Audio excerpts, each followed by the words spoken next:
जय हिंद दोस्तों, आप सभी का स्वागत करता हूं आपके अपने चैनल स्पेशल एजुकेटर भारत में। तो एक नए वीडियो के साथ आप लोगों के पास फिर से आया हूं और एक नए उत्सव के साथ। देखिए, जो आपका पेपर है, पेपर नंबर 7 है, कॉमन पेपर है। जितने भी भाई बंधु जो स्पेशल डीएड कर रहे हैं, वो कोई भी कोर्स के हो, उन सभी के लिए ये एक इम्पॉर्टेंट सब्जेक्ट है। ठीक है, तो आज हम बात करेंगे, जो पेपर नेम है education in the emergency Indian society and school administration की बात करेंगे। यूनिट हमारा 4 है। बाकी यूनिट अगर आपने नहीं देखा है, हमारे चैनल पे जाके वहाँ से आप देख लीजिएगा। ठीक है, वीडियो को स्टार्ट करते हैं। वीडियो को स्टार्ट करने से पहले कुछ आपको मोटिवेट कर दे। ठीक है, लिखा है कि व्यक्ति को जो भी मिलता है उसके अपने कर्म के हिसाब से मिलता है। ठीक है, व्यक्ति को जो भी मिलेगा उसकी अपनी मेहनत और सफलता के हिसाब से ही मिलता है बच्चों। तो जो हमारी आज का ये टॉपिक है, वो ये टॉपिक है कि हमें अपने बारे में जो भी शिक्षा के कितने, जो आज़ादी के बाद शिक्षा कैसे विभिन्न आयोग बने, क्या उनकी कार्य थी, कैसी उन्होंने कार्य करी, इन सब बारे में आज हम बात करेंगे। ठीक है, तो यहाँ पे जो मेन बात रखी गई है, जो भैया जो 2002 की जो संसद द्वारा 6 से 14 वर्ष के जितने भी आयु वाले बच्चे थे, उनको एक मौलिक अधिकार बताते हुए इस अधिनियम को जोड़ा गया कि मुफ्त शिक्षा दी जाएगी। ऐसी शिक्षाओं को और एक नियमित रूप से शिक्षा लेनी है अफसर के, ये नहीं कि नहीं देनी। ठीक है, भारत का संविधान 26 नवंबर 1950 और 1949 को इसके अनुसार ये कहा गया है कि सभी व्यक्तियों को समान अवसर मिलना, ठीक है, समान अवसरों का अधिकार प्राप्त होना, ये भारत संविधान के निर्देश तत्वों के अनुच्छेद 41वें में बोला गया है। ठीक है, बात ध्यान रखिए, सभी को शिक्षा पाने का अधिकार है। ये सार्वजनिक सहायता है, अधिकार है जो समर्थन करता है और सभी को एक शिक्षा लेने का ये अनिवार्य शिक्षा रूप बना दिया है उन्होंने। इसी में एक आयोग बना था जिनका नाम उस आयोग का था the university education commission, Hindi में बोलते हैं विश्वविद्यालय शिक्षा आयोग। जो आज़ाद हुआ था देश, तभी ये बना था। 1958 से 49 में बना हुआ। देखिए, ये जो काम करती है, ये परिषद जो है, ये एक केंद्रीय शिक्षा सलाहकार बोर्ड के रूप में काम करती है। ये अखिल भारतीय विश्वविद्यालय शिक्षा आयोग के नियुक्त के सुझाव पर दिए गए जितने प्रस्तावना होती है, जितने भी इनके अंदर मार्गदर्शन करने की शक्ति होती है, भारतीय विश्वविद्यालय को बताती है कि इस प्रकार से कार्य करने की मार्गदर्शित करती है, उसको सलाह देता है। इस सलाहकार के रूप में ये काम करता है। हंटर कमीशन के आधार पर जो एक ऐसे आयोग की नियुक्त की जाने के लिए कहा जा रहा था कि जो विश्वविद्यालय शिक्षा का देश के वर्तमान और जो अभावी शिक्षा है उस पर ध्यान रखकर एक सुविधा और विकास का सुझाव दे सके। ऐसे कमीशनों की बात कही गई थी। सरकार के उपयुक्त प्रस्तुत और स्वीकृति से 4 नवंबर 1948 को जो एस राधाकृष्णन थे, उनके द्वारा ये जो अध्यक्ष बने विश्वविद्यालय शिक्षा आयोग के, जिनका ये गठन हुआ। नाम पूछ लेता है, कई बार मोस्ट इम्पोर्टेंट है। ठीक है, एस राधाकृष्णन, जिनका नाम आप सभी को याद होना चाहिए, इनका पहला अध्यक्ष बने थे विश्वविद्यालय शिक्षा आयोग के। ठीक है, इसी में समझ लेते हैं आयोग के जो नियुक्त होती है उसका उद्देश्य क्या होता है। देखिए, जो उद्देश्य क्या होता है, भारत के जितने भी शिक्षा का रिपोर्ट के प्रस्तुत करना होता है, उनके अंदर सुविधा और जो विस्तारों का जो एक विषय को समझा सके, उसके बारे में बता सके और देश के वर्तमान तथा भावी आवश्यकताओं की पूर्ति के अनुसार उससे जो भी चीज़ को जरूरत हो बता सके। यही तो एक इम्पोर्टेंट होता है, यही तो उद्देश्य था ना उसका। उसका उद्देश्य यही था कि जितने भी शिक्षा में अगर किसी भी विश्वविद्यालय को अगर समस्या आ रही है तो वो सलाह देती थी। और सलाह कैसे देते थे? सलाह देते थे वो लोग वर्तमान समय देखकर और भविष्य में जो चीज़ें होने वाली है वो उन सभी चीज़ों को देखकर वो सलाह देते थे। ठीक है, आयोग के जांच क्षेत्र भी थे। देखिए, जांच मतलब कि क्या आप वो जांच करते थे कि जो विश्वविद्यालय में जाते थे क्या समस्या है, ठीक है, क्या चीज़ की समस्या हो रही है, क्या चीज़ उनको चाहिए, कैसे एक विश्वविद्यालय को चलाना चाहिए। ठीक है, क्या कब पेपर होना चाहिए, कैसी संस्था चल रही है, कितने इंसान की ज़रूरत है, वेतन कितना होना चाहिए, योग्य व्यक्तियों को रखना चाहिए, ठीक है। सुविधा हमें देना चाहिए, और जो विषय है उसको एक सुलझ बनाना चाहिए, मतलब करिकुलम पे भी ये काम करते रहते थे। विश्वविद्यालय से संबंधित महत्वपूर्ण विषयों पर ये काम करते रहते थे और विश्वविद्यालय को सुझाव भी देते रहते थे कि आपको ऐसे काम करना है और ऐसे काम में करना है। जो शिक्षक थे उनके वेतन के भी ध्यान रखते थे, उनके योग्यताओं को ध्यान में रखकर उनको अपने सुविधा के अनुसार उनको प्रमोशन भी दिए जाते थे। ये सभी काम हमारे इसी आयोग के द्वारा करे जाता था, ध्यान रखिएगा, ठीक है। इसमें सिफारिश भी करे जाते थे और सुझाव भी बहुत थे। सिफारिश और सुझाव बहुत थे इसमें। सबसे बड़ी बात है सिफारिश का मतलब होता है दोस्तों, अगर जैसे कि मैं हूँ, ठीक है, और कोई बच्चा मुझे जानता है तो वो मेरे पास सिफारिश करेगा, सर इस बच्चे को भी आप पढ़ा दीजिए, ठीक है, और थोड़ा सा कम फीस करिएगा। सिफारिश हो गया ये। आप मेरे मतलब कि मेरा कोई जानकार आपका, जो मैं नहीं जानता किसी को, उसको मेरे पास सिफारिश किया और मैंने उस बात को मान लिया, तो ये होती है सिफारिश भी चलती थी और सुझाव भी चलते थे, तो इनको आयोग को दिया जाता था। तो देखिए विश्वविद्यालय के उद्देश्य क्या थे, आप सभी को पता है। एक न्याय जो हमें आदर्श बनाना, एक शिक्षक को, भारत को आदर्श बनाना, न्यायालय की स्वतंत्रता की, समानता के, इन सभी चीज़ों के बारे में उसे अवगत कराना, उसके बारे में उसे निर्धारित किए गए सभी उद्देश्यों के बारे में बताना उस बच्चे को, यही उस समय के उद्देश्य था। सामाजिक, राजनीतिक और जितने भी हमारे प्रांतीय व्यवहारिक के क्षेत्र के जो नैतिक ग्रहण करने वाले योग्य व्यक्ति का विकास करना था, ठीक है। स्वतंत्रता और समानता के जितने भी बंधुत्व ने, जितने भी न्याय वाले व्यक्ति थे उन सभी को संरक्षण और समर्थन देने की बात करते रहते थे हर समय। जीवन तथा ज्ञान के विभिन्न शाखाओं का एक ऐसे स्रोत स्थापित कर दिया था इन्होंने कि ऐसा कर देना कि बच्चों को अपने आप में इंडिपेंडेंट हो सके, ठीक है। भारत के प्राचीन जो देखते हैं बहुत पुराने कुटुंबकम, इन सब के अनुसार जो विद्यालय में जो विश्व बंधुत्व की एक भावना का विकास करने की बात कही गई थी इसमें। इसी में आ जाता है दोस्तों सॉरी, इसी में आ जाता है शिक्षा वर्ग भी आते हैं इसी में। महत्वपूर्ण बल देती है शिक्षा आयोग, शिक्षा बल, जो शिक्षा वर्ग होता है, एजुकेशन सिस्टम है, एक बहुत तरीके का अलग बल देती है अगर आयोग में, ठीक है। महत्वपूर्ण शिक्षा का स्थान रखा गया और सफलता के लिए हमें शिक्षित योग्य व्यक्ति और चरित्रवान व्यक्ति को ही निर्भर कर सकते हैं। अगर हमें किसी संस्था को चलाना है तो एक तो एजुकेटेड होना चाहिए वो बंदा, और ऊपर से वो ईमानदार और चरित्र से एक नंबर 1 ग्रेट बंदा होना चाहिए। इसके लिए उनको क्या करना चाहिए, एजुकेशन पे जोर दिया, ठीक है। ऐसे व्यक्तियों को हमें क्या करना चाहिए, उनकी उत्तम व्यवस्था रखना चाहिए, उनको हमें प्रमोशन करते रहना चाहिए, अच्छे वेतन देने चाहिए इनको, ठीक है, और उनको नियम पर निवास का भी सुविधा देना चाहिए। ऐसे शिक्षा आयोग को जो 60 पहले जो था वो 64 वर्ष था, बट अब 60 वर्ष कर दिया था कि आपको 64 वर्ष में रिटायरमेंट कर दिया जाएगा, बट अब जो है 60 वर्ष कर दिया है। और धीरे धीरे जो अभी देखा गया है तो शायद मेरे हिसाब से दोस्तों 58 वर्ष अब हो गया है, ठीक है। अध्यापक सतह देखिए, अध्यापक सतह के भी विभिन्न प्रकार है। जितने भी इंटर पास व्यक्ति थे उनको प्रवेश के लिए देखिए इसमें क्या है, क्या बोला गया है, अध्यापन स्तर। देखिए जो बच्चे थे पहले, कुछ बच्चे कम पढ़ते थे, कुछ बच्चे ज़्यादा पढ़ते, वो अभी भी है, ठीक है। तो जो बच्चे ज़्यादा पढ़ते थे उनको एक अलग ग्रेड से एक अलग कॉलेज दी जाए, उनको उस प्रकार की सुविधा दिया जाए कि वो आगे बढ़ सकें, ठीक है। और उसमें कुछ प्रकार के ऐसे ही बच्चे थे जो कम पढ़े लिखे, मतलब कि ज़्यादा ग्रेड वाले बच्चे नहीं थे, तो उनको भी एक ही स्कूल में एक ही कॉलेज में चले जा रहे थे। तो ये चीज़ों की अलग करी गई वहाँ पर, और ये बात रखी गई कि जिन बच्चों का, जो बच्चे 40% लाता है, ठीक है, ध्यान रखिए, जो बच्चा 40% लाता है उसको हम 3rd डिवीज़न लाएंगे, ठीक है, 3rd डिवीज़न लाएंगे। और जो बच्चा 55% लाता है, जो बच्चा 55% लाता है उसको हम 2nd डिवीज़न में रखेंगे। और जो बच्चा 70% लाता है, जो बच्चा 70% लाता है उसको हम 1st डिवीज़न में रखेंगे, ठीक है, ध्यान रखिए, उसको हम 1st डिवीज़न में रखेंगे। ये बात बोली गई थी, तो इन सभी बात को ध्यान रखिएगा। और कम से कम जो विश्वविद्यालय की संख्या थी उस समय दोस्तों वो 3000 थी, और बाद में उसको कॉलेजों को बढ़ाकर 300 से अधिक 3000 थी, जो बाद में 1500 से अधिक ना हो पाया। ये बात को ध्यान रखिएगा। पाठ्यक्रम, बिल्कुल पाठ्यक्रम मतलब कि करिकुलम पर भी ये ध्यान देते थे ये संस्था, और अपने साथ साथ जितने भी कमीशन थे, जितने भी काम करने वाले ऐसे व्यक्ति थे, उन सभी को एक समय समय पर करिकुलम के लिए तैयार करी जाती थी। जो प्रांतीय भाषा होती है, जो उसके मातृभाषा होती है, उसमें पढ़ाने की बात कही गई थी, ठीक है।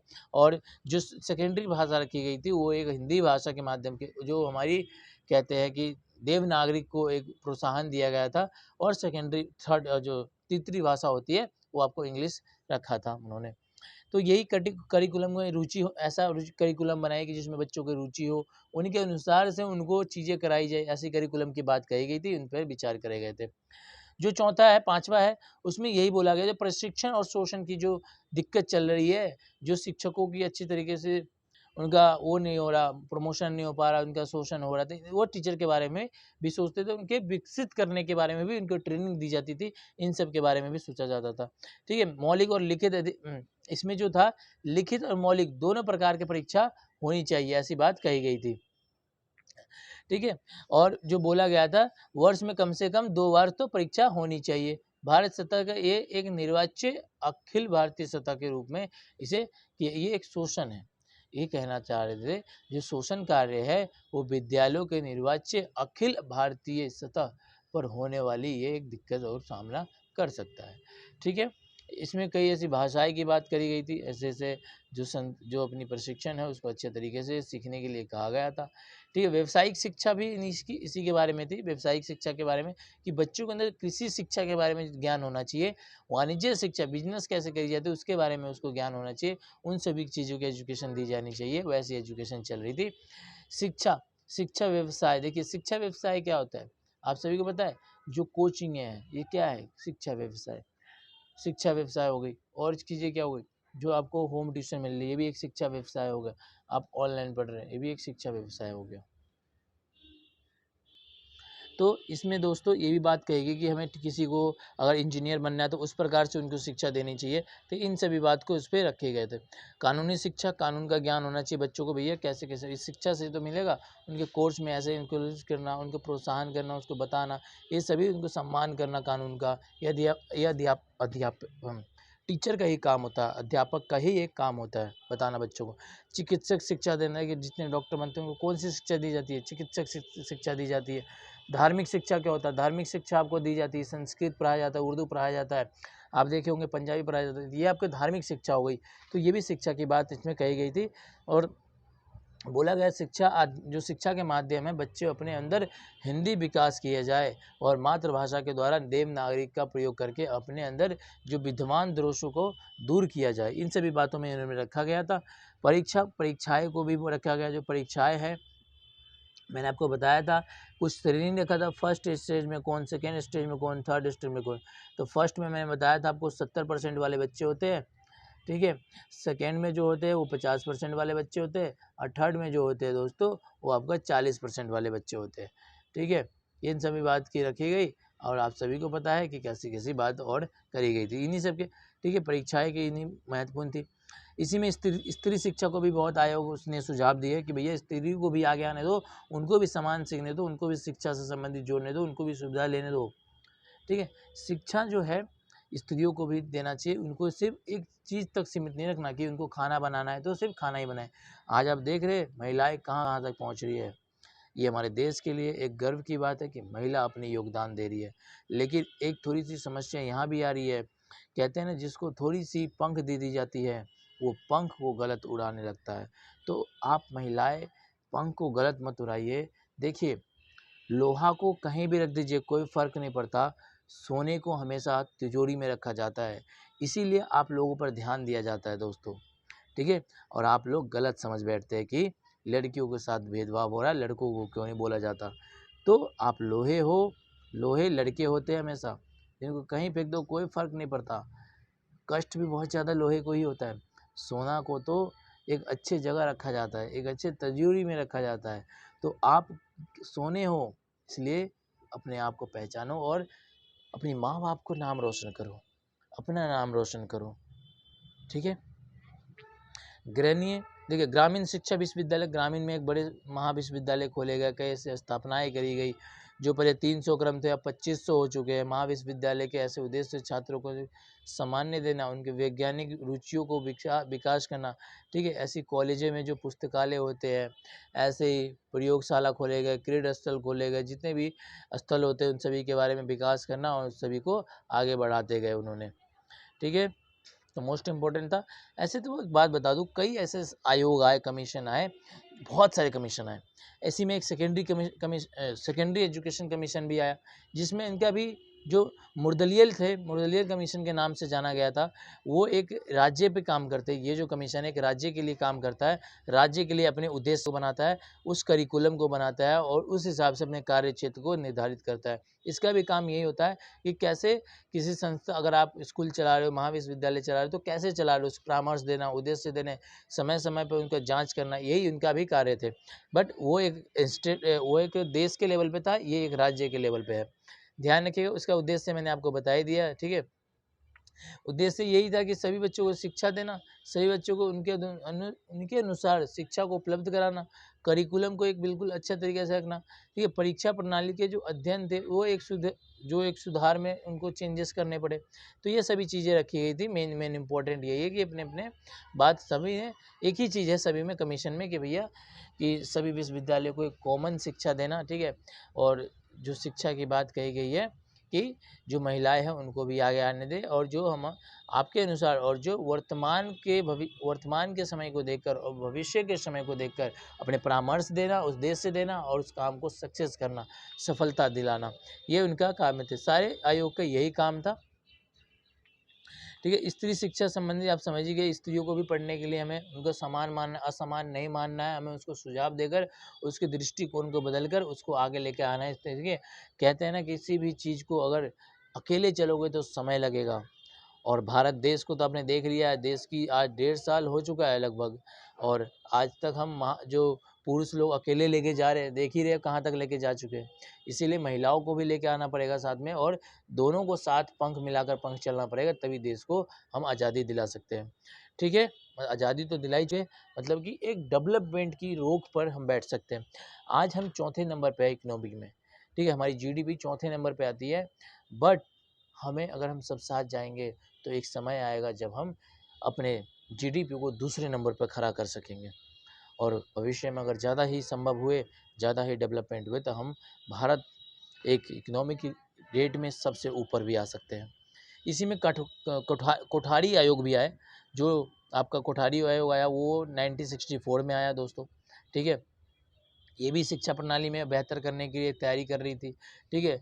सभी को एक अच्छे गुण देना, सभी को एक शिक्षा नीति पैटर्न बनाना, कैसे काम करेंगे, किसी चीज़ को कैसे हम उसको पूरा करेंगे, तो सिफारिश करने के लिए भी सभी सतह पे शिक्षा का विकास करने थे, ठीक है। हालांकि हमें कानून और जो चिकित्सक शिक्षा थी, ये एक गौर करके सिफारिश करने की जो अध्ययन किया जाता था, वो एक आयोग के द्वारा बाहर रखा गया था। ये आयोग के अंदर नहीं रखा गया था, और अलग अलग बातें कही गई थी इसमें, ठीक है। कई मुद्दे थी इसमें, कई ऐसे विचार जो इसमें कार्य बल थे वो 12 थे, और जो कार्य समूह थे वो 7 थे। इन सब का गठन करना, इनका आयोग करना, इनको कितने सदस्य, एक ग्रुप में कम से कम 17 सदस्य थे, तो इन सभी को एक अलग प्रणाली को, व्यवस्था को चलाने के लिए ये सब बात रखी गई थी। कोठारी आयोग के जो उद्देश्य था वो यही था, जो तीसरी पंचवर्षीय योजना थी, वो कोठारी आयोग के नामक शैक्षणिक आयोगों के लिए रखा गया, ठीक है। जो इसके अंदर जो पुनर्वास होता है, जो एक नया और एक अधीन दृष्टि प्रयास किया गया था कि हम देश की एक व्यापक रूप में शैक्षणिक को एक प्रणाली को समीक्षा कर पाएंगे, और हमने कुछ तक हासिल भी किया। कुछ ऐसी सिफारिश करी गई थी भैया कि सभी को, हमें 6 से जो 14 वर्ष के वायु के बच्चे हैं उनको शिक्षा अनिवार्य देना है, सभी को ध्यान से देना है, ठीक है। और इसी में जो बात कही गई थी 10-23 के रूप में इसी से जाना गया था। ध्यान रखिएगा, जो आपकी प्राइमरी स्टेज चीज़ में, प्राइमरी 1 से 3 साल के जो बच्चे होती है वो प्राइमरी स्टेज में आता है, और जो प्राइमरी स्टेज से जो ऊपर आता है उच्च प्राइमरी स्टेज, वो बोला गया था कि आपको 3 वर्ष से लेकर 2 वर्ष के बीच में रखा जाना चाहिए। ऐसे ही जो आपका प्राथमिक स्टेज जो होता है वो 4 से 5 वर्ष के में रखा गया, और जो ये बात कही गई कि जो उससे ऊपर की रखी जाएगी वो आपकी जो होगी वो 7 से 8 वर्ष की शिक्षा रखी जाएगी। तो आप सभी को पता है, मैंने आपको सभी को डिटेल में बताया ये प्राथमिक शिक्षा क्या होता है, निम्न शिक्षा कितने वर्ष तक होता है, उच्च शिक्षा माध्यमिक शिक्षा कितने से कितने वर्ष तक का होता है। ठीक है, डिग्री वाला 3 साल का होना चाहिए। ये अलग अलग विविध के कोर्स के हिसाब से होता था। ठीक है, कोई कोई कोर्स तो ऐसे, कोई कोई महाविद्यालय तो ऐसे थे 2 वर्ष जो 10 साल तक कोर्स प्रदान करते थे और उसके बाद वो 11वीं और 12वीं का कोर्स प्रदान करता था। तो अलग अलग नीति बनाए गए, अलग अलग सभी का एक ही साधन था कि हमें देश को विकसित करना, देश को एक ऐसे प्रदान करना बच्चों जो अपना खुद का कार्य बेहतर कर सके और दूसरे की मदद कर सके। अपन उनके अंदर एक फिजिकली डेवलपमेंट, ठीक है, कॉग्निटिव डेवलपमेंट, ठीक है, मोरल डेवलपमेंट, कल्चरल डेवलपमेंट, इन सभी चीज़ का एक विकास करना, ये बात इसमें कही गई थी। मातृभाषा और क्षेत्रीय भाषा पे जोर दी गई थी कोठारी आयोग में। ठीक है, इन संगीत और हिंदी भाषा को भी इसमें रखा गया था। ठीक, अंग्रेजी पे उतना जोर नहीं दिया गया था, हिंदी और अपनी मातृभाषा पे ज़्यादा जोर दिए गए थे दोस्तों। तो ध्यान रखिएगा, यही इंपॉर्टेंट है। ठीक है, वीडियो अगर अच्छा लगा हो तो चैनल को सब्सक्राइब कर लीजिएगा। ठीक है, और अपने दोस्त यारों में ज़रूर शेयर कीजिएगा, बेल आइकन को दबा दीजिएगा, लाइक और सब्सक्राइब आप लोग कर लीजिएगा।